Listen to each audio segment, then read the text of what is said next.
आज फिर से मैं आ गया हूँ एक ट्यूटोरियल सेंटर जिसका नाम है शिव शक्ति ट्यूटोरियल सेंटर। सवाल आता है कि मैं तो खुद एजुकेशनल वीडियोस बना रहा हूँ, तो मैं क्यों आया हूँ ट्यूटोरियल सेंटर में। तो मैं मिलने आया हूँ राकेश सर जी से, क्योंकि इनका स्वभाव है तो पर्सनली बड़ा अच्छा लगता है। भगवान आपको दिन दुनी रात चौगुनी तरक्की दे और आप अच्छे काम करते हो जैसे आप करते जा रहे हो। जो बच्चा आज की दुनिया में डर से बच गया, समझो वो सक्सेसफुल हो गया।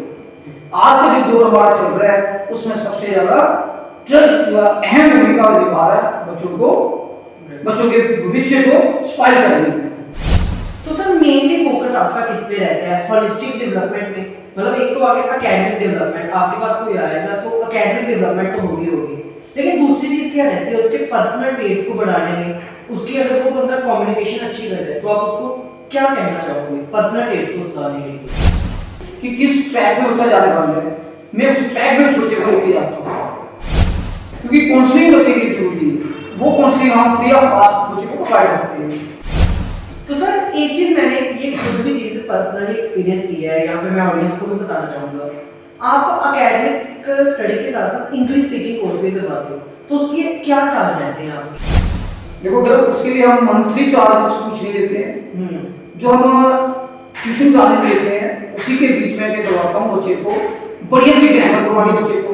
और इंग्लिश स्पीकिंग कोर्स के लिए बच्चे को क्या चाहिए, जो बेसिक चीजें आधार की जो चीजें हैं वो बच्चे को आनी चाहिए, जो बेसिक ग्रामर है वो बच्चे को आनी चाहिए, और ये हम फ्री ऑफ कॉस्ट करवाते हैं।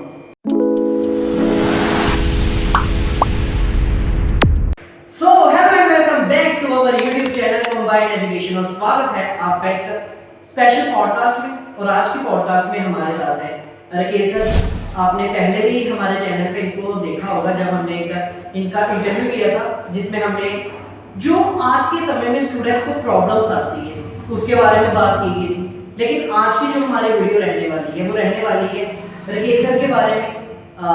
इनकी खुद एकेडमिक क्वालिफिकेशन क्या है, किस तरह की ये कोर्सेज अपने ट्यूटोरियल सेंटर में प्रोवाइड करवाते हैं।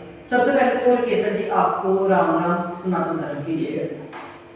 गर्व आपका बहुत बहुत धन्यवाद कि आप हमारे सेंटर में आए, हमारा इंटरव्यू लिया और उसका पब्लिश करोगे। बाकी आप देखो जो भी आपको अच्छा लगता है उसको पब्लिश करो, जो आपको अच्छा नहीं लगता है उसको भी पब्लिश करो जी। लोगों को हमें दोनों पॉइंट देखते हैं, पॉजिटिव भी और नेगेटिव भी, है ना, उससे लोग खुश रहते हैं। अगर हम पॉजिटिव पॉइंट देते हैं और नेगेटिव ना दें तो लोग सोचेंगे कि ये तो इसकी पॉजिटिव पॉइंट ही दिखाते हैं, नेगेटिव कोई चापलूसी होगी, वो हम नहीं चाहते। हम चाहते हैं जो हमारे अच्छे पॉइंट व्यू हैं वो आप पब्लिश करो, जो गलत है वो भी पब्लिश करो, ताकि लोगों को पता चले कि सर कैसे है। तो सर सबसे पहले तो आप अपने बारे में बताइए, पर्सनल आपका बर्थ कहाँ के रहने वाले हो आप, उसके बाद आपने क्वालिफिकेशन किस तरह से की, आपके ट्यूटोरियल सेंटर का नाम क्या है, कहाँ पे ये ट्यूटोरियल सेंटर मेनली ऑपरेट करता है, क्या इसकी टाइमिंग रहती है, और all about yourself and your tutorial centre. वैसे गर्व ने आपको बता ही दिया, मेरा नाम तो बता ही दिया कि राकेश कुमार शर्मा जी। तो बेसिकली मैं सैसमा से हूँ, कठुआ डिस्ट्रिक्ट तहसील मंडी में, और विलेज मेरा बीपीओ सैसमा ही है। तो मेरा एक सेंटर जो है वो सैसमा में है और दूसरा मेरा सेंटर जो है वो छंडोड़े में है। छंडोड़े में मेरा टाइम सुबह मॉर्निंग का 6:30 से 9 बजे तक है, और जो घर में टाइमिंग है सैसमा में वो 4 से लेकर 7 बजे तक है। तो इसमें मेरे पास जो क्लासेस हैं वो मैक्सिमम बोर्ड क्लासेस आती हैं, 8 से लेके 8, 9, 10, 11, 12 तक मेरे पास क्लासेस चलती हैं। तो जिस हिसाब से बच्चे की रिक्वायरमेंट हो मैं उस हिसाब से बच्चे को नॉलेज प्रोवाइड करता हूँ, क्योंकि मेरे पास काफ़ी लंबा थोड़ा एक्सपीरियंस है। तो बच्चा जो है वो जो भी पर्सनलाइज करता है उसके बीच में वो उसके सॉल्व किए जाते हैं, या जो चीज़ें उनको जिस चीज़ की उसको ज़रूरत है वो चीज़ प्रोवाइड करना मेरी ड्यूटी है। मैं खाली बच्चे को बुला लूँ और उसको समझाऊँ ना, उसके डाउट्स जो है वो क्लियर ना करवाऊँ तो फिर तो काम नहीं चलता। डाउट ही क्लियर करवाता हूँ तो हर साल मेरे पास 150-200 के करीब बच्चा जो है वो रहता है छंडोड़े में, और 50+ बच्चे जो है वो मेरे पास सैसमा में आते हैं। क्योंकि सैसमा गाँव में बच्चे इतने नहीं आते, बाहर से नहीं आते हैं, वो बेसिकली मेरे सैसमा के आते हैं, अपने गाँव के आते हैं। तो अगर कुछ देता ही बच्चों को तो बच्चे आते हैं, अदरवाइज बच्चे नहीं आते। नहीं तो मेरे आस पड़ोस में बहुत सारे सेंटर हैं, महंगे भी हैं सस्ते भी हैं, बट मेरे जैसा सस्ता सेंटर जो है वो बच्चे को प्रोवाइड कहीं नहीं मिलेगा। इंस्टीट्यूट कभी नहीं बनता। Quality education in less charges, ये मतलब आपका सर आपने कहा कि लंबा चौड़ा एक्सपीरियंस है, इसको डिस्क्राइब करोगे कि पर्सनली आपको कितने इयर्स का एक्सपीरियंस है टीचिंग में, और कौन सा आपका ऐसा सब्जेक्ट है जिसके ऊपर आप ज़्यादा पढ़ाना चाहते हो या पढ़ाते हो, और क्या मतलब आप एक चीज़ एक्सपीरियंस करते हो कि इस सब्जेक्ट में मेरे को खुद एक्सीलेंसी बड़ी ज़्यादा है। तो अगर जैसे कि आपने बात की लंबे चौड़े सौदे की, तो मैं अगस्त 1999 से मैंने ये कार्य शुरू किया था कुमार अकेडमी चंद्रमा से, और अभी 2025 चल रहा है। अभी 2025 चल रहा है। इसके बीच में मैंने डिस्टेंस में खुद एजुकेशन ली, या रेगुलर मैंने क्लासेस ली, तब मैंने ड्रॉप किया। जैसे मैंने एमएससी की मेड यूनिवर्सिटी से की, चौधरी चरण सिंह यूनिवर्सिटी से, वहाँ से मैंने एमएससी की हुई है। और तो जैसे गौरव पूछ रहे हैं कि आप कौन से सब्जेक्ट में ज़्यादा प्रेफर करती हो, तो सबसे पहले मैं ये बताना चाहूँगा कि मेरा फेवरेट सब्जेक्ट है वो मैथमेटिक्स में बच्चे का कोई भी डाउट है वो उसको नहीं छोड़ता, कभी नहीं छोड़ता। और दूसरे नंबर पे मैं ग्रामर के बच्चे की है, जैसे पहले बात की मैंने कि हम ग्रामर के लिए हर टॉपिक हर चीज़ उसके साथ बच्चे के साथ डिस्कस करते हैं। तो मैं जो फोकस देता हूँ तो बच्चे को ग्रामर पे ज़्यादा देता हूँ, मैथमेटिक्स ग्रामर। और तीसरे नंबर में मैं साइंस पर करता हूँ, और लास्ट में मैंने एसएससी क्लियर की है। ऐसी बात नहीं है, जो हमारी मातृभाषा है हिंदी वो भी पढ़ाई जाती है। मेरे 5 सब्जेक्ट है वो 10th तक पढ़ाता हूँ, और उसके बाद 11th 12th जो है वो बच्चे के चॉइस पे होता है कि बच्चे को कौन सा सब्जेक्ट पढ़ना है, इंग्लिश ग्रामर पढ़नी है, इकोनॉमिक्स पढ़नी है, पॉलिटिक्स पढ़नी है, किस हिसाब से बच्चे पढ़ना है, ज्योग्राफी पढ़नी है, तो उस हिसाब से बच्चे को नॉलेज प्रोवाइड जो है वो किया जाता है, उस हिसाब से उसकी क्लास का टाइमिंग जो है वो बताया जाता है। तो सर आज के स्टूडेंट, आज का जो समय चल रहा है, इसमें क्या एक स्टूडेंट को सिर्फ एकेडमिक स्टडी के साथ वो अपने जीवन में सक्सेसफुल हो सकता है या नहीं, कि क्या उसको कोई स्किल सीखने की ज़रूरत है? और आज के समय में स्टूडेंट्स का सबसे बड़ा जो शत्रु कह सकते हैं वो कौन सी दो चीज़ें हैं? एक तो आ गया सोशल मीडिया, और दूसरी चीज़ क्या है? इसके बारे में थोड़ा सा सजेशन जो स्टूडेंट्स को आप देना चाहोगे। स्टूडेंट्स के लिए दो ही मेन सजेशन जो है वो गलत ये है।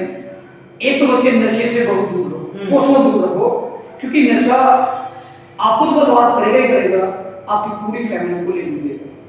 जैसे आज हमारी फैमिली में चिट्टे का बहुत जोर चल रहा है, हमारी जो एडमिनिस्ट्रेशन है वो भी इसके पीछे हाथ होके पड़ी हुई है कि इसको कहीं ना कहीं रोका जाए, बट फिर भी ये रुकने का नाम नहीं ले रही। और घर के घर बर्बाद हो रहे हैं, बच्चे बर्बाद हो रहे हैं, अपना कैरियर उनका कैरियर जो स्पाइल हो रहा है। और दूसरी मैं चीज़ ये बोलूँगा कि जो बच्चे इस मास मीडिया में लगे हुए हैं, फोन पे लगे हुए हैं, गेमें खेल रहे हैं, घर का पैसा लगा रहे हैं गेम पे, लाखों रुपया जो है वो अपना खर्च कर देते हैं छोटी सी गेम के लिए, और पीछे उनके हाथ कुछ नहीं होते, ठीक है ना। कोई लोन ले रहा है, कोई घर से चोरी कर रहा है, कुछ कर रहा है, और वो पैसा इसमें डिपोट करते हैं गेम, और गेम उनको जीते नहीं है, तो घर वाले तो गएंगे, वो खुद उसका जो कैरियर है वो भी स्पाइल करते हैं। तो ये दो मेन मुतासिर आज जो चल रहे हैं, एक आपका नशे का और दूसरा जो गेम्स का। बच्चा गेम में छोड़ता, कोई भी गेम पकड़ेगा खेलता रहेगा, पढ़ना उसमें नहीं है, आई साइड उसकी वीक हो रही है। आप आज 7 साल के बच्चे को देखो, 10 साल के बच्चे को देखो, स्पेक्स लगी हुई है। क्यों लग रही है? क्योंकि वो फोन छोड़ता नहीं, और इतने पास से देखते हैं, आई साइड तो वीक होगी होगी। और दूसरा जो पैसा खर्च होता है गेम पे, वो बहुत ज़्यादा पैसा खर्च करते हैं। पेरेंट्स ने उनको छूट दी हुई है, ATM उनके पास है, पिन नंबर उनके पास है, तो वो पैसा क्या करते हैं, गेम पे पैसा लगाते जाते हैं। लाखों रुपया आपने अभी सुना था, जो अखनूर का लड़का था उसने 1,27,00,000 रुपए जो था खर्च कर दिया गेम्स पे, वो कहाँ से पूरा होगा, ठीक है। तो बच्चा जाइए कि दो चीज़ों से मैं बच जाओ, आप कभी ना कभी सक्सेस आपको मिल ही जाएगा, कामयाबी आपको मिल जाएगी, बट आप नशे से और इन गेमों से बचेंगे। सर एक चीज़ जो मैंने इसी के साथ आपसे पूछी थी कि क्या आज के समय में सिर्फ एकेडमिक्स के ऊपर डिपेंड होकर एक स्टूडेंट सक्सेसफुल हो सकता है, या उसको स्किल्स सीखने की ज़रूरत है? नहीं, बच्चे को टेक्निकल चाहिए। एकेडमिक के साथ साथ बच्चे को टेक्निकल तरफ ये सोचना चाहिए कि अगर आप एकेडमिक करने के बाद सक्सेसफुल आपको नहीं मिलता है, तो अगर आपने कोई टेक्निकल चीज़ सीखी हुई है, किया हुआ है, टेक्निकल कोर्स किया हुआ है, तो आप अपना भी काम कर सकते हैं। गवर्नमेंट के पास अगर जॉब है नहीं कि सबको गवर्नमेंट जॉब प्रोवाइड करेगी, तो अगर आपने टेक्निकल कुछ ना कुछ सीखा हुआ है तो आप क्या कर सकते हैं, अपना काम भी शुरू कर सकते हैं। दूसरी चीज़ जो आज हमारे पास स्किल्स है, अगर कोई डांस कर रहे हैं तो उसको जरूर डांस में आगे जाना चाहिए। कोई अच्छी तरह से बोलता है तो उसको होस्ट में या जो अलग अलग कम्युनिकेशन की अलग अलग चीजें आती है उसमें जरूर से जाना चाहिए। सर एक चीज जो मैं पूछूंगा, चाहे आपको इससे थोड़ा सा डिसअपॉइंट भी आप हो जाओ, लेकिन आपने जैसे स्टार्टिंग में कहा था कि पॉजिटिव व्यूज भी दिखाने हैं, नेगेटिव व्यूज भी दिखाने हैं। कोई स्टूडेंट आपके पास क्यों आएगा आपके ट्यूटोरियल सेंटर में अगर वो अपने आसपास और भी ट्यूटोरियल सेंटर में जा सकता है? तो हो सकता है कि मेरा ये क्वेश्चन आपको थोड़ा सा डिसअपॉइंट करने वाला जरूर हो, लेकिन ये चीज ऑडियंस तक पहुंचाना जरूरी है। देखो जैसे मैंने पहले बोला था आपको कि आप मेरे दोनों पॉइंट जो दोनों व्यू जो है उनको पब्लिश करो, अच्छे भी करो और बुरे भी करो, नेगेटिव पॉइंट व्यू आप करो। तो मेरे पास क्यों कोई बच्चा आएगा, ये आपका कितना अच्छा क्वेश्चन है, क्यों आएगा मेरे पास? मेरे पास बच्चा इसलिए आएगा क्योंकि मैं एक उसको बेसिक से नॉलेज को देना शुरू कर देता हूँ। जो चीजें उसको कहीं भी नहीं मिलती वो ऐसी चीजें मैं उस बच्चे को सिखाता हूँ। पहली बात तो ये, जो बच्चे मेरे से पढ़ के एक बार जाता है, एक क्लास में पढ़ते हैं, वो दूसरी साल में आता है, वो तीसरे में आता है, चौथी में आता है, 4-5 साल में कंटिन्यू मेरे पास वो बच्चा। मैं इस चीज की एग्जांपल रहा हूँ मैं इस चीज की एग्जांपल रहा हूँ। मैंने 10th में 11th में 12th में सर के हाथों से ही मैं निकला हूँ। चाहे 10th में मार्क्स बताऊं तो 10th 11th में 97% और 12th में 96% जो सिक्योर किए हैं। और दूसरा मैं ना किसी बच्चे को फीस के लिए कम करता हूँ कि बच्चे आप फीस ही दो, आज ही दो, जब आपके पास होंगे तब देना, नहीं है मैं नहीं देता हूँ। कुछ बच्चे मेरे पास ऐसे होते हैं हर साल 8-10% बच्चे में फ्री पढ़ाई होता है। देख लेता हूँ इकोनॉमिक कंडीशन बच्चे की घर की कैसी है, बच्चा पढ़ने वाला होना चाहिए, मैं उसको फ्री पढ़ा देता हूँ। उस वजह से मेरे पास बच्चे जो है वो एक दूसरे को देख के भी बच्चे ज्यादा आते हैं कि सर तंग नहीं करते फीस की। नहीं तो ट्यूटोरियल वालों के जो वो बहुत तंग करते हैं, बच्चे एडवांस फीस दो, एडवांस इतने पैसे दो, एडवांस अपना कोई डॉक्यूमेंट छोड़ो। जैसे अगर 11th-12th की कोचिंग लेनी है तो वो आपकी 10th की मार्क्स रख लेंगे अपने पास, फीस आपसे नहीं लेंगे, बट 10th की मार्क्स अपने पास रख ली। जब आप जाओगे करके उनका ड्यू दो तो वो मार्क्स आपको वापस मिलते हैं। हमारे पास तो ऐसा कुछ भी नहीं है। हम तो बच्चे को बोलते हैं कि साल के बाद दो, 2 साल के बाद दो, 4 साल के बाद दो, पढ़ने के बाद जब भी आप सक्सेसफुल हो जाओ उसके बाद दे दो, कोई टेंशन नहीं फीस की। तो सर जो बच्चा हमारी ये वीडियो देख के आएगा, क्या उसको थोड़ा सा डिस्काउंट मिलेगा? कंबाइंड एजुकेशन का गैर महाजन का नाम देगा, उसको क्या मतलब आप डिस्काउंट दोगे? थोड़ा सा सर हमारे लिए। बच्चे जितना बाकी वाले लेते हैं उसके कंपेयर करके जितना मेरा डिस्काउंट बनेगा मैं झूठ दूंगा उसको जी। जितनी मैं फीस लेता हूँ, मेरी मैक्सिमम फीस जो है 10th क्लास की अभी 1000 होगी, तो उसमें जो अगर बच्चा जेन्युइन है उसको डिस्काउंट जरूर दूंगा जी, ठीक है ना। पढ़ने वाला बच्चा होना चाहिए, ये नहीं कि शरारती करने वाला बच्चा है, जो दूसरी तरह का बच्चा हो उसको डिस्काउंट नहीं देता, बट ये पढ़ने वाला बच्चा जो है उसको मैं फ्री पढ़ा देता हूँ। अगर बच्चे में इंटरेस्ट है, मैं पढ़ना है, मैंने सीखना है, मैंने आगे बढ़ना है, मैं फ्री ऑफ कॉस्ट उसको पढ़ा देता हूँ, ऐसी बात नहीं है। डिस्काउंट जरूर दूंगा, जो बच्चा अपना नाम लेके आएगा कि इधर हमारे रिजर्व है। मेरे को लगता है कि आज कल इतना पर्सनली कोई देखता है किसी को। मेरे बच्चे बात ऐसी है कि जब हमारे पास कोई भी बच्चा आता है पढ़ने के लिए तो पेरेंट्स ने तो जिम्मेदारी छोड़ी है, और हमारी भी ये रिस्पॉन्सिबिलिटी बनती है कि वो बच्चा कांच की तरह आया हुआ है और उसको तलाश के एक हीरा बनाना है, और उस वो हीरा को बना सकता है, एक टीचर ही बना सकता है। अगर पेरेंट्स ने ट्रस्ट किया हुआ है तो मेरी भी ड्यूटी है कि उस ट्रस्ट को पूरा किया जाए। और आगे मैं बच्चे को बिठा के भेज दूं तो वो बात अच्छी नहीं। अगर बच्चे को पढ़ाया हुआ है, आपको पढ़ाया हुआ है, आज आप मेरा नाम ले रहे हो, अगर मैं आपको नहीं पढ़ाता ऐसे बिठा के भेज देता तो आज आप मेरे पास नहीं आते, ना मेरा नाम लेते। तो सर एक प्रोफेशनल क्वेश्चन या जिसको हम थोड़ा सा पर्सनल टच भी दे सकते हैं कि 25 साल के करियर में 1999 से आप स्टार्ट हुए थे, 2025 ये चल रहा है, 25-26 साल के करियर एक्सपीरियंस में जो बच्चे आपने पढ़ाए वो आज कहाँ पहुंचे? क्योंकि काफी सारे ऐसा स्टूडेंट होंगे, काफी मेरे बड़े भाई बहन होंगे जो अब अच्छी पोस्ट पे हैं, तो इनके बारे में जरूर से कुछ बताइए। जो 25 साल में जितने बच्चे पढ़ाए हुए हैं उनमें से बहुत ज़्यादा जो बच्चे हुए हैं कामयाब होके अपने अपनी रोजी रोटी जो है वो बड़े अच्छे तरीके से कमा रहे हैं। कुछ बच्चे तो मेरे ऑफिसर बने हुए हैं। 25 साल में मेरे 5-6 बच्चे डॉक्टर निकले हैं, 3 लड़की हैं, 4 लड़के हैं, और 3-4 मेरे लेफ्टिनेंट निकले। अभी पिछले साल ही मेरा लड़का विवेक जो छोटी जो है वो लेफ्टिनेंट के लिए सिलेक्ट हुआ है। अभी हाल कितना हुआ, अभी 7 का ही हुआ, अभी पिछले साल वो सिलेक्ट हुआ, 12th करने के बाद सीधा वो लेफ्टिनेंट में सिलेक्ट हो गए हैं। उसके बाद इंजीनियरिंग कोर्स के लिए कम से कम भी मेरे 50-60 बच्चे जो है वो सिलेक्ट हुए हैं।